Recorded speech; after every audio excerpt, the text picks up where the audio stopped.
If you need to add a domain into Cloudways account, I'm going to show you how to do it. It's really, really simple, so stick close. So you're right here in Cloudways. What we want to do is go into our application, and this is the application where we want to add the domain. Now, if you have multiple applications, of course, you can do this multiple times. So let's go on the left. We're going to go look for domain management. And quite simply, here you're going to click on add domain.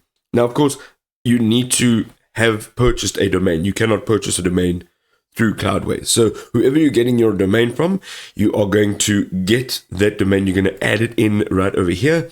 And then you are going to go ahead and say save changes. Now, once you've done that, you're able to actually change that domain to be your primary domain. You'll then be able to link your domain directly with your website by going into access details. And here you will find all of the information that you need to link it to the host.